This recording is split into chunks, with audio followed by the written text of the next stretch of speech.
Hola, bona tarda a tothom. Buenas tardes, good evening. Welcome, Jill Magid, and thank you very much for your accepting to participate at Foros 2020 Co-Benefit. Buenas tardes, Federica, y bienvenidos. Hola, buenas tardes. A todos los que estáis conectados. Bien, seguimos en esta segunda etapa enteramente en streaming de Foros 2020 bajo el título Co-Benefits, Beneficios Colaterales, organizado por la WIC Barcelona School of Architecture, que recordamos en esta edición trata de aportar reflexiones alrededor de la arquitectura, pero construidas desde disciplinas artísticas aparentemente ajenas o al menos no ejercidas desde la propia arquitectura. Esta segunda etapa, íntegramente online, como decíamos, se llevará a cabo durante estas 3 semanas consecutivas, siempre miércoles a las 7 de la tarde, hora local de Barcelona, y escucharemos en concreto hoy a Jill Magid acerca de su película The Proposal, donde se mezclan los intereses de una herencia cultural, la gestión de los derechos de autor y de una propuesta que pone en cuestión los límites morales, sociales, económicos de un cierto sistema contemporáneo. La semana que viene tendremos a la socióloga Nicole Ashoff, que nos hablará sobre smartphones, smart cities y las nuevas condiciones de relación que se establecen en la contemporánea frontera digital. Y por último, el 6 de mayo tendremos finalmente a la arquitecta, en esta vez sí, una arquitecta del Busu, interesada especialmente en su trabajo profesional por las relaciones con el arte en general y que ha colaborado, entre otras personas, con Sir Peter Thomas Blake, renombrado artista pop, que colaboró o diseñó algunas de las últimas portadas de los Beatles. Bien, os dejo con Freddy Massad, que nos va a introducir al perfil de nuestra invitada Jill Magid. Hola, buenas tardes a todos. Thank you very much, Gil, for being in Foros 2020. Voy a hacer una pequeña presentación de Gil y ya los dejo con ella. El trabajo del artista estadounidense Jill Magid está profundamente arraigado en su experiencia vivida, explorando y difuminando los límites entre el arte y la vida. A través de tu trabajo performativo, Magid ha iniciado relaciones íntimas con varias organizaciones y estructuras de autoridad. Explora las tensiones emocionales, filosóficas y legales entre las instituciones individuales y protectoras, así como las agencias de inteligencia o la policía. Para trabajar al lado o dentro de grandes organizaciones, Magid hace uso de las peculiaridades institucionales, lagunas sistemáticas que les permiten hacer contacto con personas en el interior. Su trabajo tiende a caracterizarse por la dinámica de la seducción, y las narraciones resultantes a menudo toman forma de historias de amor. Es típica del trabajo de Magid que ella siga las reglas de compromiso con la institución a la carta, a veces hasta el punto del absurdo. Con una gran y prolífica producción de exposiciones individuales, es profesora también en la Cooper Union de Nueva York, y es autora de 4 novelas. Su primer largometraje, que espero que todos ya hayan visto, y si no lo han visto todavía, tienen una semana para verlo, siempre accediendo desde una cuenta de la WIC y desde el enlace, es la única forma de acceder. The Proposal se estrenó en el Festival de Cine de Tribeca y recibió una mención de honor a la mejor cineasta emergente en Hot Dogs en Toronto. A continuación los dejo con Gil y a posteriori va a mantener una charla y le pido que envíen sus preguntas a Marcos de Espíritu Santo, responsable de colaboración de la Escuela de Arquitectura, para que se las pueda transmitir. Thank you very much, Jill, and it's your time, please. Okay. Hi, everyone, from this weird period of containment. Thank you for having me, and thank you for watching The Proposal. I'm going to try to get over the weirdness of not being able to see any of you and just seeing myself. But I'm not exactly sure what was said to introduce you. I recognize certain things, but I will just start off saying that I'm introducing the project assuming that everyone has seen the film. Hopefully you have. I'm so glad if you were able to. And I want to thank Freddie and the whole team at the architecture school for inviting me. So the film, which came out in film festivals in 2018 and then got distributed in the US and Canada more recently than that, and hopefully will eventually make it to Europe, I began the process when I was well into the larger project, the Berrigan Archives. So as you might know, the project started out as art installations and a series of performances that evolved over a period of time, starting with an exhibition in art in general at the end of 2013, and evolved really along a similar dynamic as the film did, or as I chose to structure the film, which is the epistolary relationship between Federica Zanco and myself. And as my questions about copyright and who has access to an artist's legacy and how can one participate in an artist's legacy, including obviously an architect's legacy, when those access points are so very limited by the law and ideas around property and ownership, how can I or anyone else participate in that legacy? And so those were the questions driving the project overall, and they developed in sculptural forms and performances and photography, all kinds of media. And then when I was deep into the project, and I had for a while had the idea of the second part of the project, which was the question of altering the status of the archives, raising the question of could this invitation or proposal of marriage that led to the ownership of the archive, could that be flipped and reversed? So that instead of thinking of property as owning the archive itself, so this question of the body or the body of work, could I propose the body and open up a larger relationship to the body of work? Because oftentimes I think in the art world, the body and the body of work are collapsed. For instance, you say like, I own a de Kooning.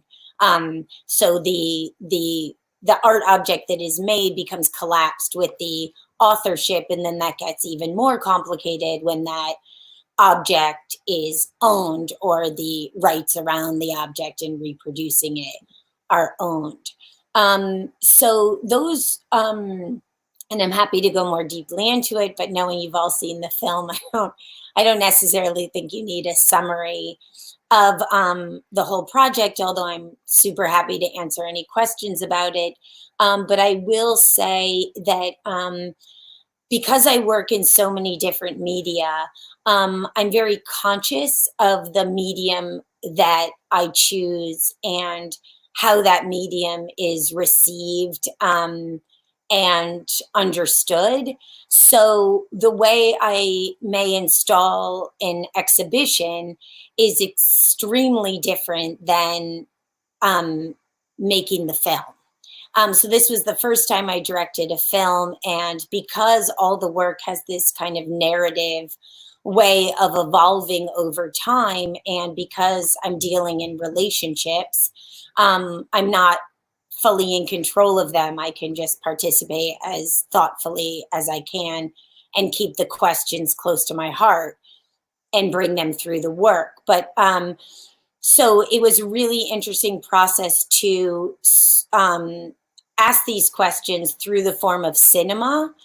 And it was also very important for me that I I was very thoughtful about the medium of cinema. I never wanted this film to be a kind of documentary behind the scenes of an artist's work, but to ask the questions all over again and in a cinematic way.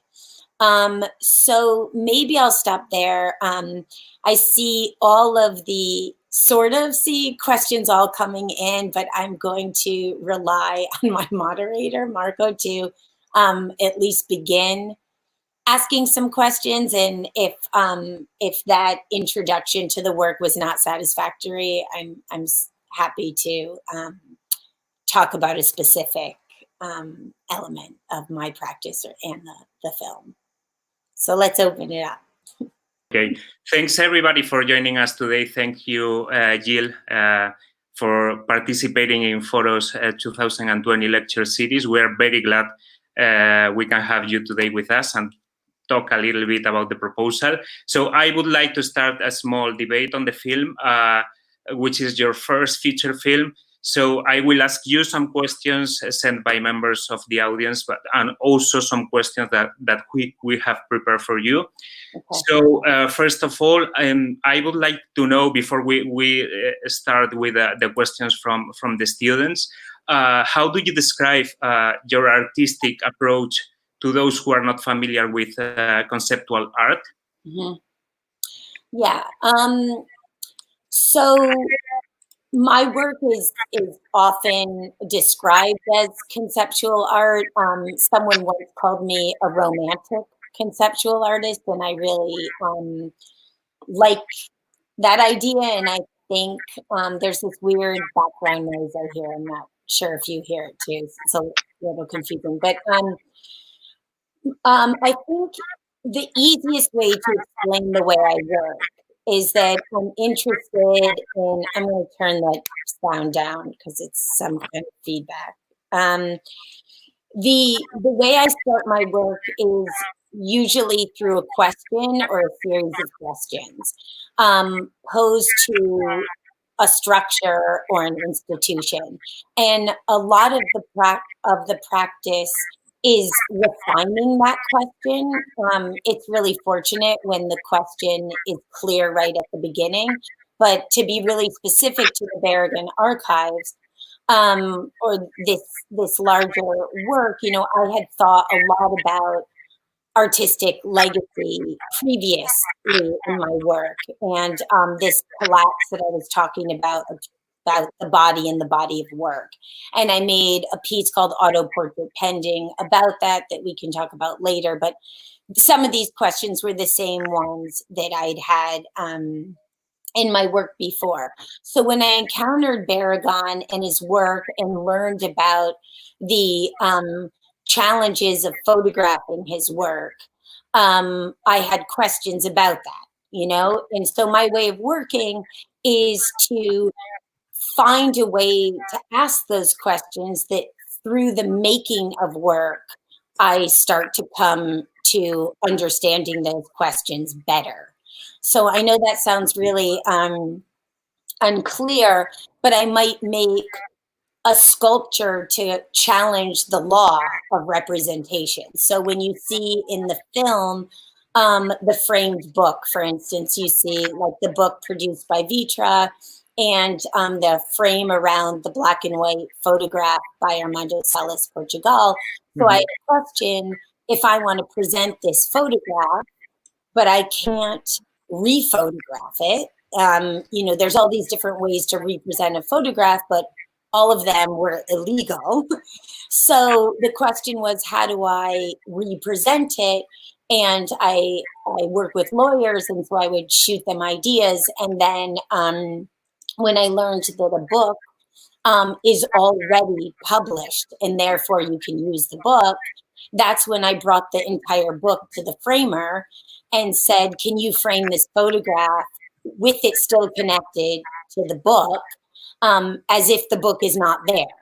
And it creates a new form that's a sculptural form that the question I love is when people first saw them, they were like, why is that book framed? And so the questions that I'm asking come up in a really kind of absurd or obtuse way.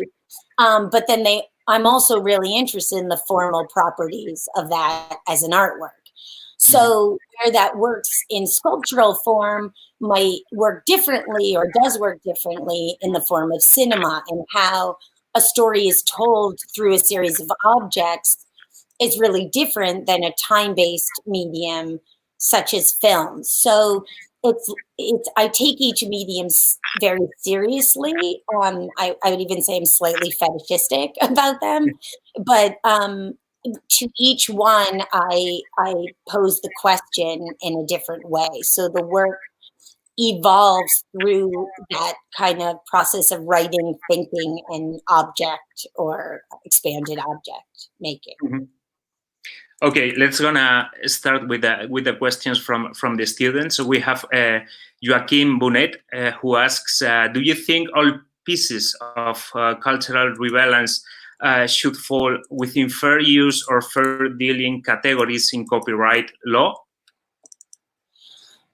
Do I think all cultural objects should? Yeah, the cultural pieces should fall within fair use or fair dealing categories in copyright law.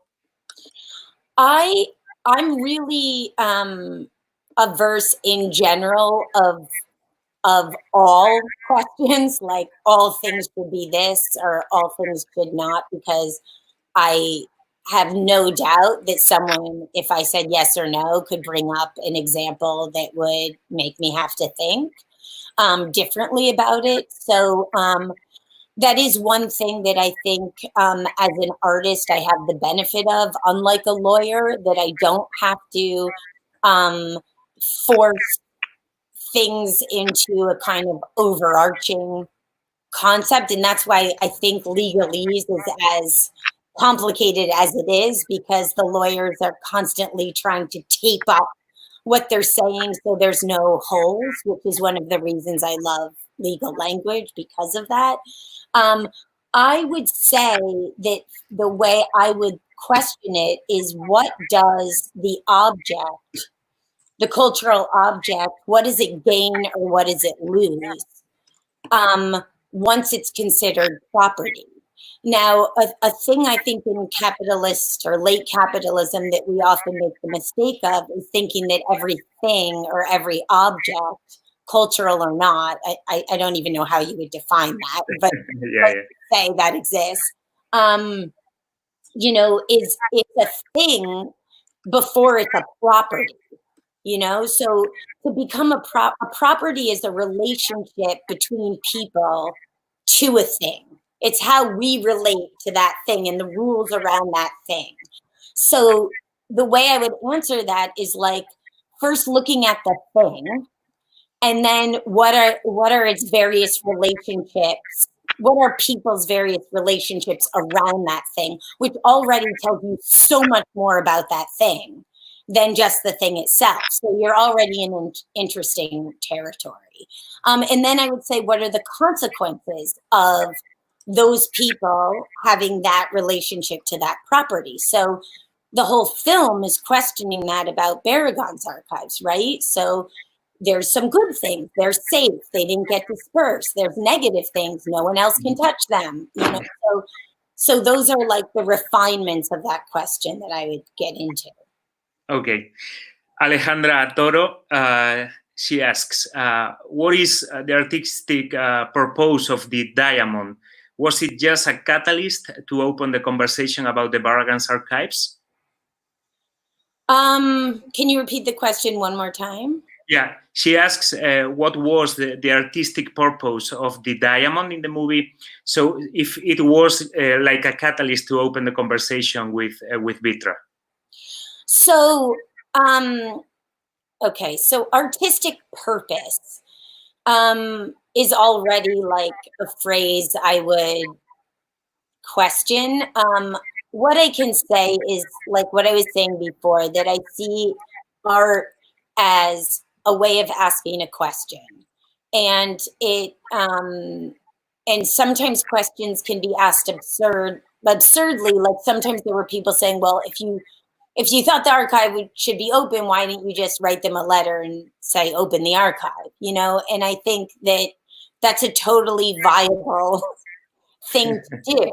I was interested in much more subtle things than just, is it open or is it not open, as I said about a thing and a property, and what information that gives, because I think these are like very complicated and nuanced questions that have an effect on how legacy is interpreted, received, and regenerated, and all of these questions. So for me, making the work is about posing questions that I don't have the answer to. Otherwise, I wouldn't ask them. They're not illustrations.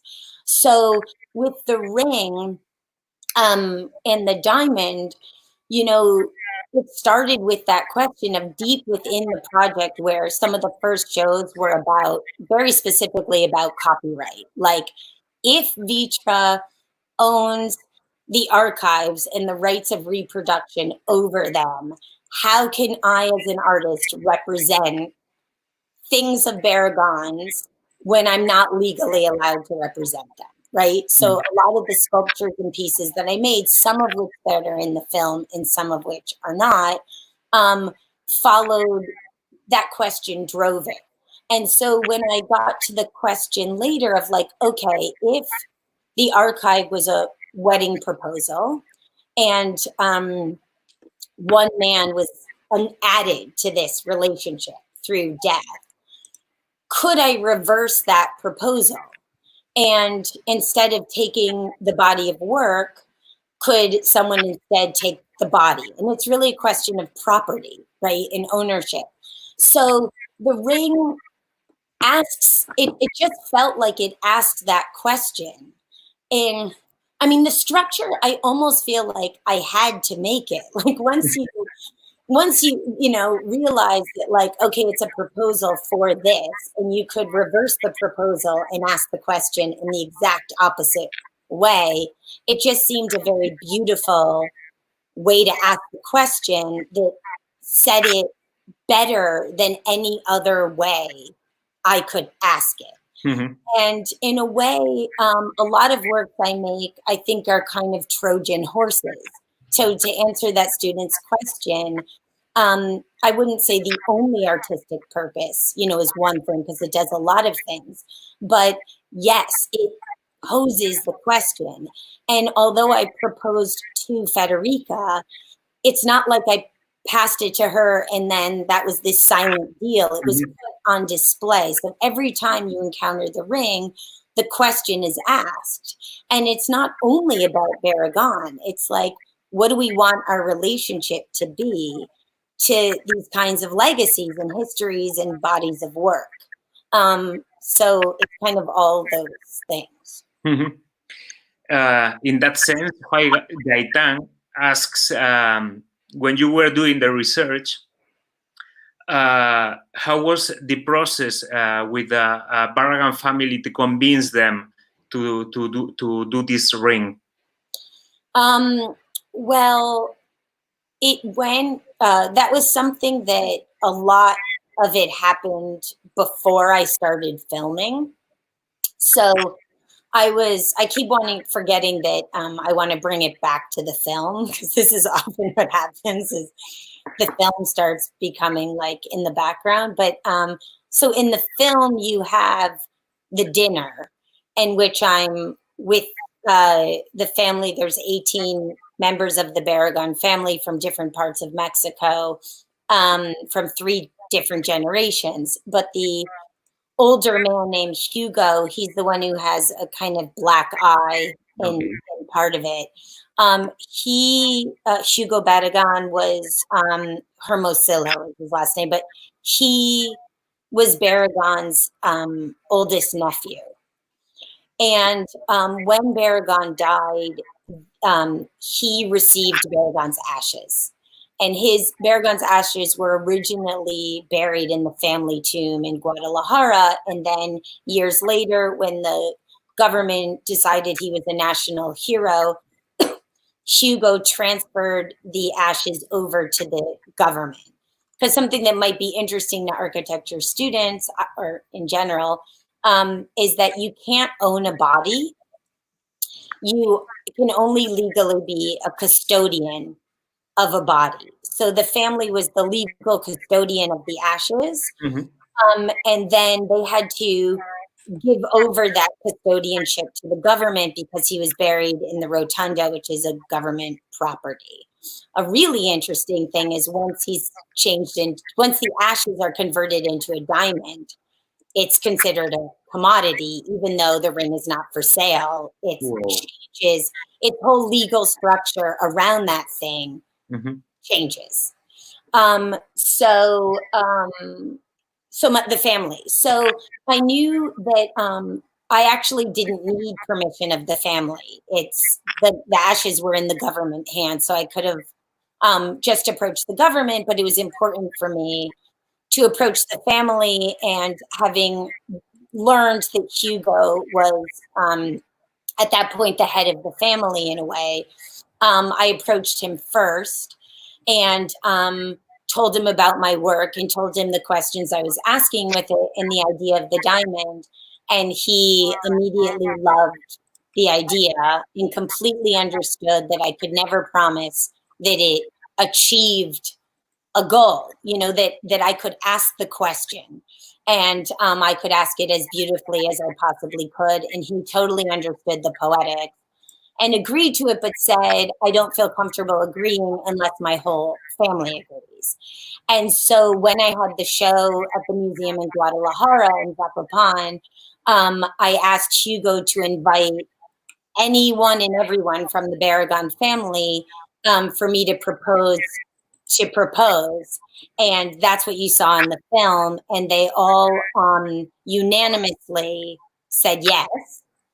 And then that didn't end it, though. Then for the next year, I was in constant dialogue with them, writing the family agreement, which was, I think, a really fascinating part of the project because it was basically like teaching them conceptual art. And then they actually approached the government and then they gifted it from the government to me.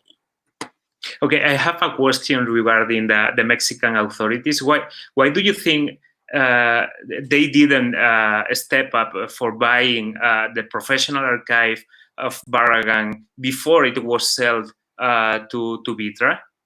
Yeah, well, these are thankfully the questions that started rising out of the project. So there was, in Mexico, once I made the piece, there was a kind of series of things that opened it, but it at first wasn't very controversial, and then it was extremely controversial. And I won't get into like how it all changed because it's very complicated, but there was a live 2-hour debate at UNAM when my opening happened that you see in the film. You see pieces of it, but in the film, you see the news of like the for and against people, but I was on that stage. So it was like a bunch of men and me, very strange optics, on the stage. In the first hour of the live debate was kind of these attacks like, was it legal? Like all these kinds of questions. And then one of the people who was against me asked the very same question. Why did it leave in the first place? And then he was arguing about Gabriel Garcia Marquez and his archive is in Texas, and why didn't I make the work about his archive in Texas? But in a way, the work is absolutely about, his archive in Texas. And apparently, what was said was that in this specific case, UNAM did try to buy the archive. But they couldn't afford it compared to what Vitra paid. Now, I'm not going to stand here and be like, that is what happened because I heard every story in the book, But people who were on the stage who were very high up in UNAM said that was the case. And it brought up a really interesting series of questions again about property. Like, this goes back to the Elgin marbles, right? Like, where should they be? Where is safe? Who has the right money? Who has the air-conditioned kind of space. And so people started asking, well, should there be laws that protect legacies? But then you have to think about the fact that some people's legacies aren't even appreciated until later. It's very complicated. Mm-hmm. Let's come back to the questions from the students. Nuka Gelatze, she asks, wasn't it a bit intimidating to live in the house of Luis Barragan, sleeping in the bed of his girlfriends, touching his personal things? It seemed a bit like an invasion into his personal world. That's really interesting because there's two things you're saying, the question asks. So it felt a lot of things. I can also send you a writing piece that I did about sleeping in the house that I'm happy to share, that was published by the White Review. Because before I made the film, I already knew I wanted to sleep there and write about it. And that was, I don't know if any of the students ever been to Casa Barragan, but upon my first time walking through it, I wanted to sleep and write there so badly. I felt like it was this narrative space, and I think that Barragan, whether it was about writing or not, like he absolutely designed a narrative flow through the lights and the darks and the open space, and it also has this feeling of solitude that he talks about a lot. That is very strong. That I do think on a tour, the way they do it with 10 people, you can still feel it, but of course it's very different to wake up at 5 a.m. as the light is just starting to break. So I didn't feel that it was an invasion. I felt the most deepest respect in being in that space. Like, he designed the house for himself, and was very conscious of visitors. Like, even there's a certain hallway that he walked through that apparently he designed it to be like just slightly above his head. So when you were walking behind him, you'd get this moment like that he was going to hit his head, but he wasn't. So he's designing it for himself, but he was also very conscious of how others would experience his body in the house. So I always felt like I was in his house.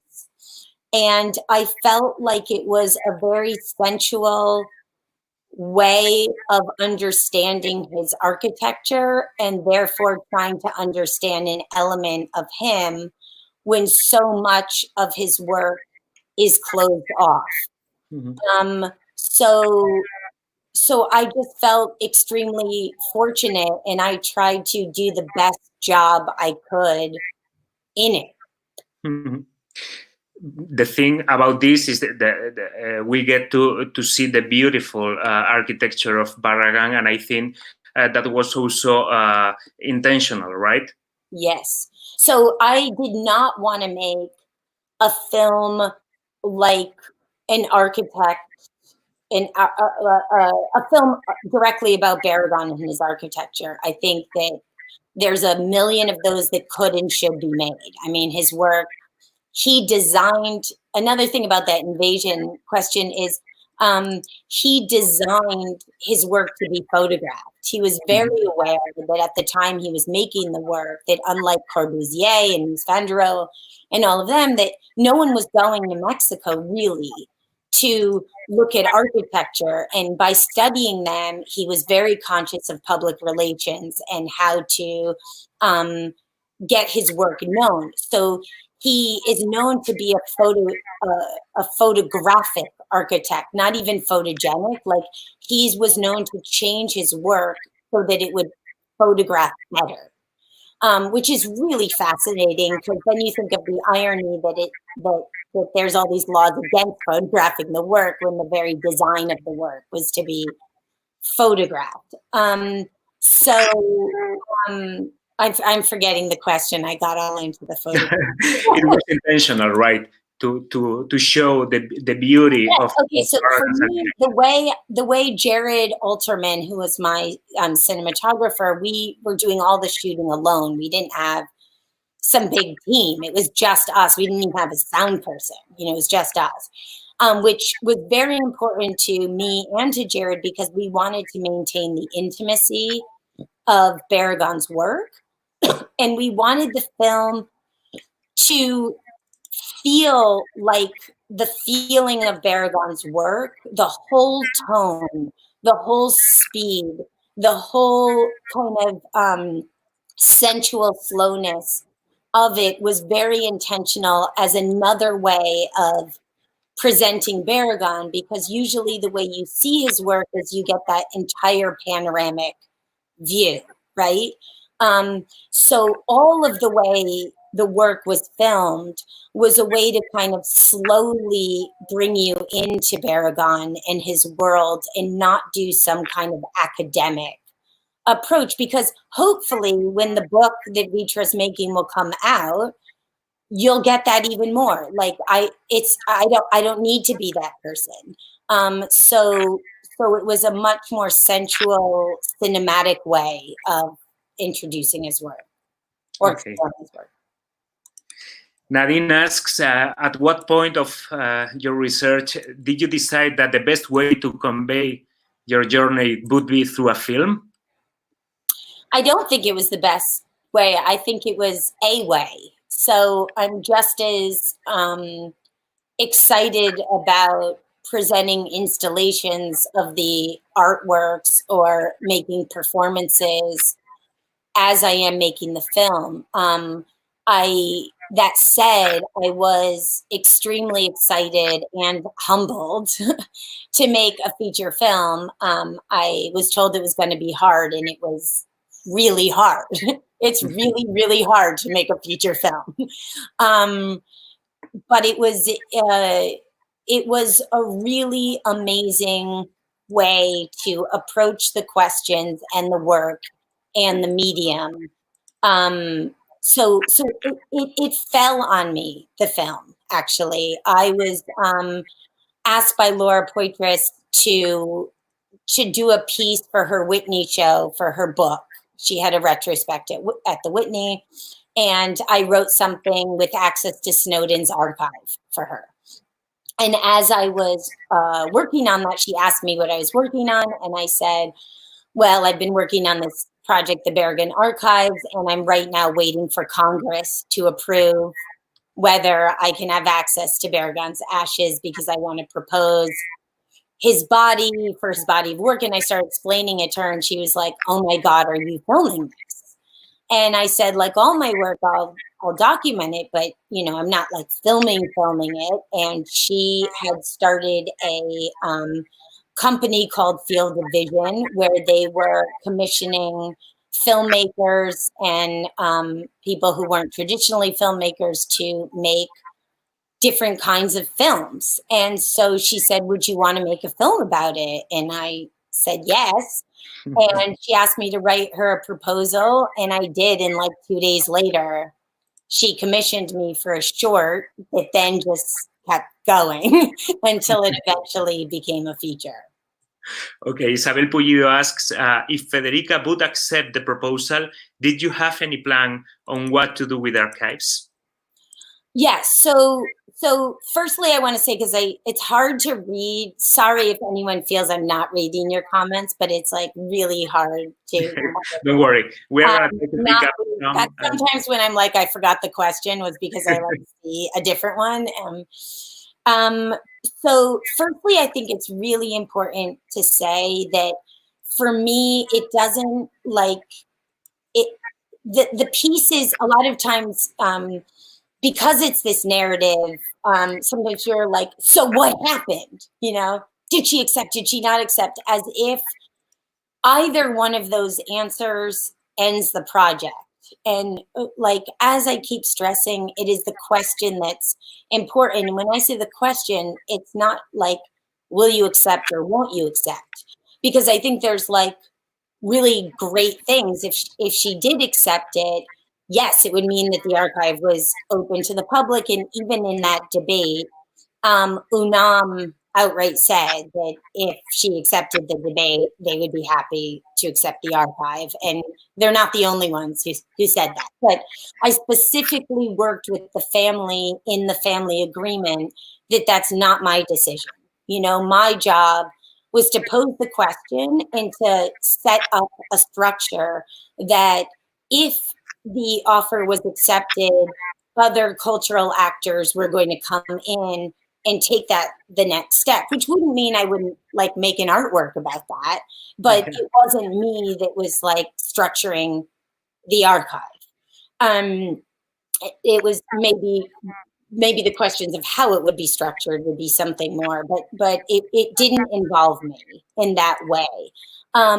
So for me, that the questions and the explosion of questions, you know, and when someone says, well, what about this archive or that archive? Like, great, let's ask those questions. So if the work continues to be relevant, and this I would say for any artwork, if it continues to be relevant, even through the moving of time, like especially during this pandemic, I find that I look at work from the past in different ways. You know, I'm asking different questions of it right now than I might ask later, which doesn't make either question right or wrong. It's just, you know, another veil to look through. So yeah, it would have been great if she said yes and the archive was open, but it's not a failure of the work if she doesn't, as long as these questions continue to get asked and we start coming up with different solutions and other questions. They ask also if you have ever contacted Federica again.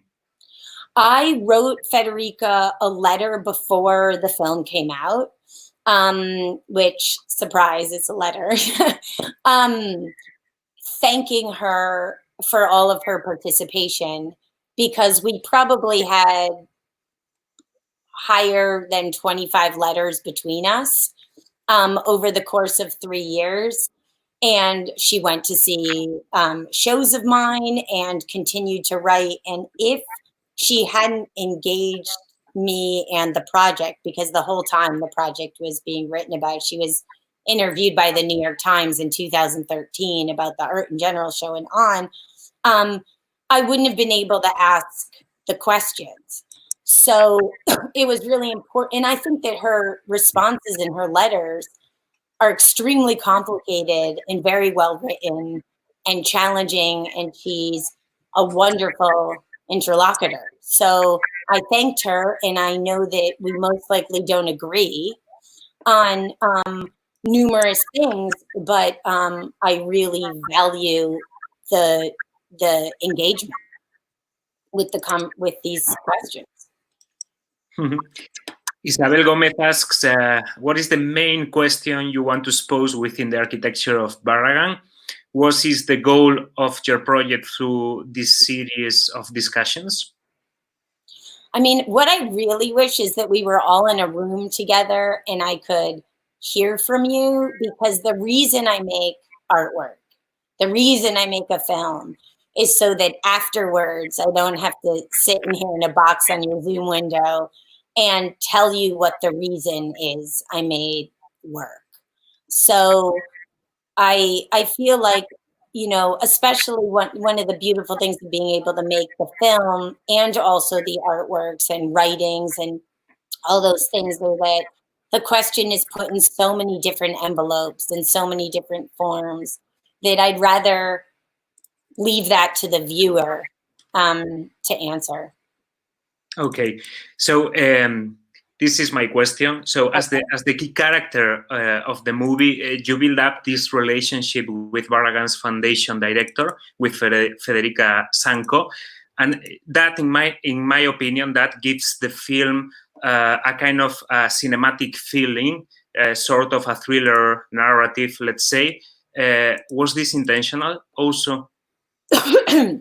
It was a really, I think, one of the most challenging and interesting questions at the beginning of the film, and the beginning is always the hardest, was that my editor and I, Hannah Buck, talked about a lot and tried out, was how present should I be in the film? And in my work, I mean, very consistently within my work, I'm usually the protagonist of the work, and it's a way of using myself as a tool to ask the questions, you know, and it kind of grew out of a lot of times not having the ability to use someone else, you know, but I also filter things through myself. So I tried out edits in which I was more or less present.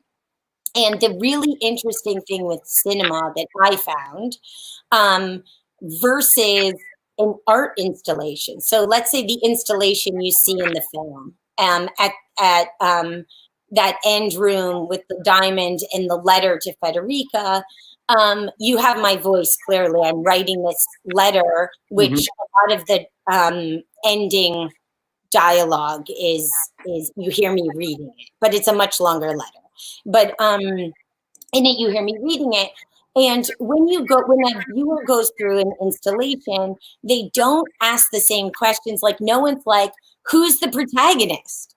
Like no one asks that in an art installation. Yeah. Who's the protagonist? Who's the good guy? Who's the bad guy? Like there's certain structures of plot that and I was making that kind of film. It's not a Hollywood film, but it wasn't an abstract Chris Marker film either. You know, there was a kind of arc to it, and I wanted it to speak to a larger audience. So that was important to me. And what I found is that using my own movement, which was the trajectory through, and Federica would respond to that, made the most sense of the arc.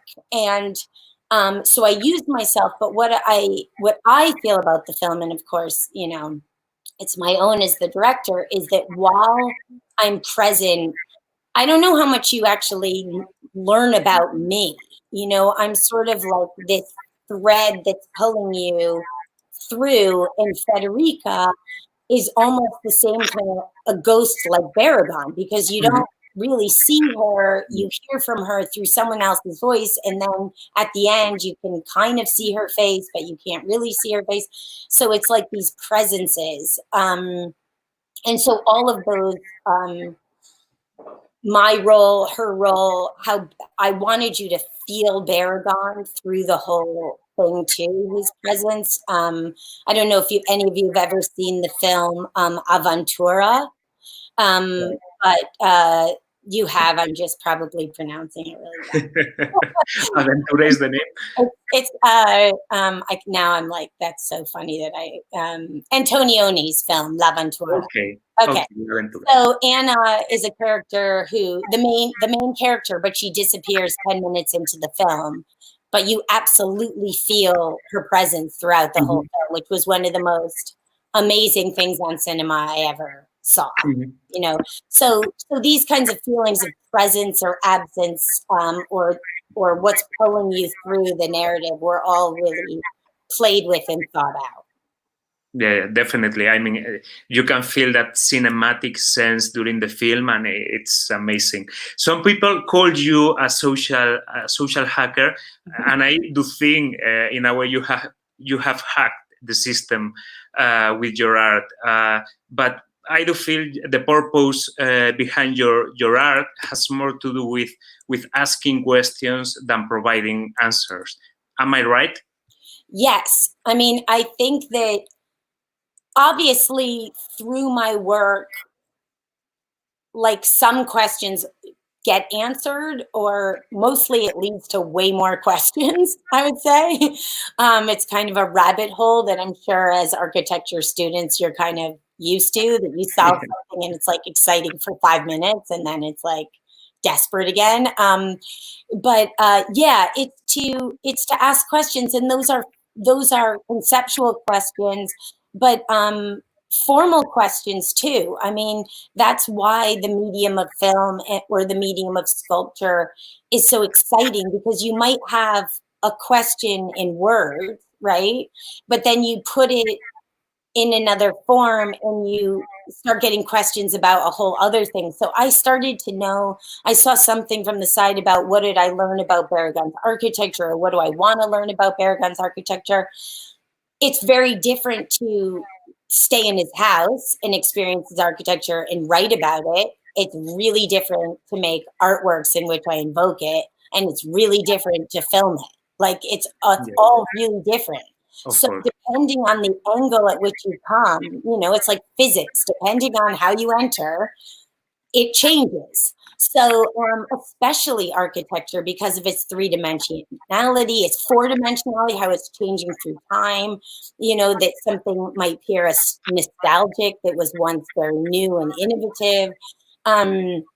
So it's you know, and the same thing will happen with the film. It'll be read differently this year than it will in 15 years or after Federica's book comes out. Maybe it's different then. Yeah. So it's to ask questions and like on a really idealistic level, it's to try to understand the world by engaging it. And so I really appreciate the question about social hacking, because I feel like younger students will like come up to me all excited, like, I did this thing, or I got into this building, and it's like, okay, but why? Why? What do you need to do? So it comes from need. You might have to like figure out the system so you can ask the question, you know, to the system. So it's about need and not about like some kind of thrill, because it's really hard. Like a film that's 83 minutes doesn't show you that it was like 4 years of asking these questions. Like it's a slow process, you know, and maybe as architects, you know, that takes forever, but yeah.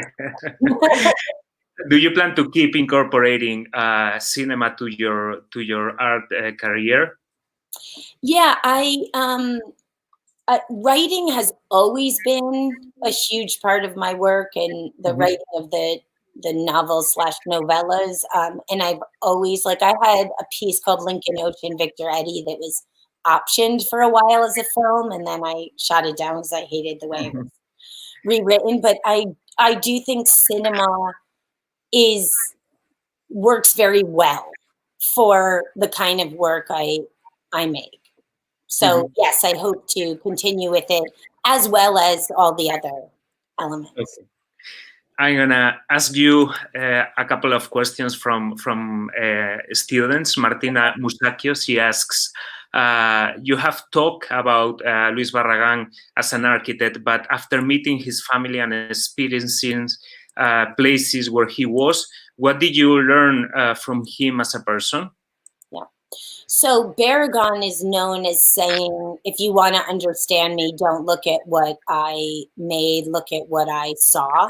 So in a way, kind of follow his footsteps. And I think that's echoed in a lot of artists' works and writers' works. But of course, like, yeah, you get to know anyone if you walk in their footsteps. I mean, I think Barragan is extremely interesting because I in some ways feel like I got to know him so well that he's like in every cell of my body, you know? I feel like extremely connected to him, but I'm very aware that it's an illusion. You know, it's the same thing, whether good or bad, in the debate where people were like, do you think he wanted to be a diamond or he didn't want to be a diamond? Do you think he wanted his archive at Vitra or didn't want his archive at Vitra? And you know what? Like, no one knows because he's not here. And that's the real challenge with legacy, is that like you don't usually, unless someone wrote like a very clean will, and even then, I mean, Barragan had a will, and there's a lot of I have to be careful what I say, but there's questions about the will. Let me just say that. And I mean, anyone who's had grandparents who die know that there's always questions about the will. I think that I learned so much about Barragan, but I learned it through my experience of being around the people that Barragan was with, living in his house. It's a very individual way of learning about Barragan, but I think all great artists, that's the only, you can research them and arm yourself with that knowledge, but on a certain level, it's like, what does it do to you? you know, and so it was important for me that what he was doing to me was also present in the work. Mm-hmm. Okay, we have this question from Anna. She asks, have Federica ever mentioned the reason why she doesn't share the archive? Not to me. And the only thing that was said to me, which is in the film, is that she was working on the book. Okay. Yeah. That's the reason for everyone, right? Yeah, that's what I can't say more, like that they were working on the book. Okay. Mariana Rodriguez, she asks, are you still exhibiting the proposal, and where is the ring right now? Yeah, I do exhibit it. Right now it's not on exhibit, but it will be. It will continue to be on exhibit until the ring is accepted. And even then, the piece would still be, it's all written in the family contract that if the ring is accepted, it is the ring that leaves the work, but the rest of the piece is intact. So it's a piece that performs, which is really interesting because it will eventually become part of an institution that I'm not able to discuss. But it's difficult and really interesting for institutions to get their head around a piece like changing its life. But it's very, very important that the ring is never for sale. It is always a gift, and it is a gift with, a certain set of parameters around it. Mm-hmm. Okay. So it doesn't enter into exchange. So if you want, we can have two more questions and we can leave it here. So I wanted to ask, because this lecture series for 2020 looks at the interactions between architecture and contemporary art. There seems to be a historical gap between architecture and society. Do you think projects like yours, like the proposal, can contribute to better understanding of architecture among society? I think it's the same kind of with any medium, that when you're inside a medium, if you're an architect or you're an artist or you're a mathematician, that we have vocabularies that we're like in a community and we share, and if you know the vocabulary, which of course means knowing the history, because you have to know what things mean and where they arise from, that there is the danger that things can become insular. Of course, like I get frustrated about that with art all the time, which is one of the reasons it was important to me to make a film, and that the film wasn't shown in art museum. I mean, it can be in the theater of an art museum, but it was really important to me that it had a cinematic release and that it was reviewed by filmmakers and film critics and not just artists, that it like left one world to see what would happen when it's taken up by different audience members, who might not know about architecture or art or cinema or whatever, Yeah. So I think that really it's always exciting when you have pathways and new unexplored pathways to bring you from one medium to another. Like where I went to both undergrad and grad, they were really big architecture schools, and I actually got both my degrees from the architecture school, but it was an art degree. But so half my classes were always with architects too, and it was always amazing that you could look across the projects and you right away knew who was the art student and who was the architect student, and that comes from this vocabulary thing. So I think that like I learn a lot by looking at architecture that I then bring with me to art. So I would absolutely think that being an architect and looking at art would be illuminating. And really fortunate. Yeah. And lastly, to all those people who didn't see the film yet, can you tell us where and when they can access it? Yeah, so that's a really good question. So if you live in the United States and Canada, it's on most of the main internet, like YouTube's and all of that, but we don't yet have European distribution. It's been in a lot of European film festivals, and now some European museums have shown it too, and the Pompidou owns a copy now. Okay. So they'll be playing it and stuff, but it's I'm really open. Like, I'd love to show it in more theaters, and I mean, I'm so glad you all saw it, but I wish you saw it on a big screen. Talk about Barragan's work. Like, it's better on a big screen. So yeah. Okay. Thank you very much, Jill, for this amazing conversation. Thank you all for your questions.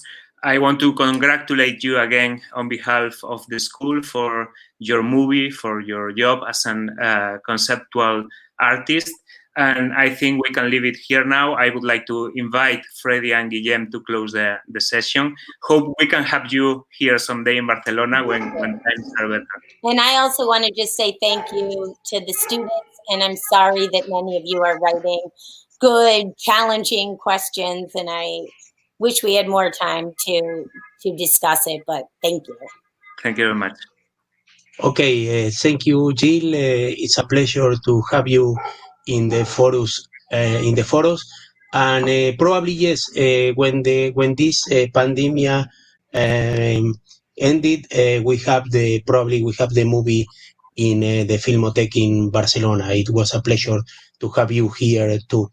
Okay, thank you very much for accepting the invitation. And Guillem.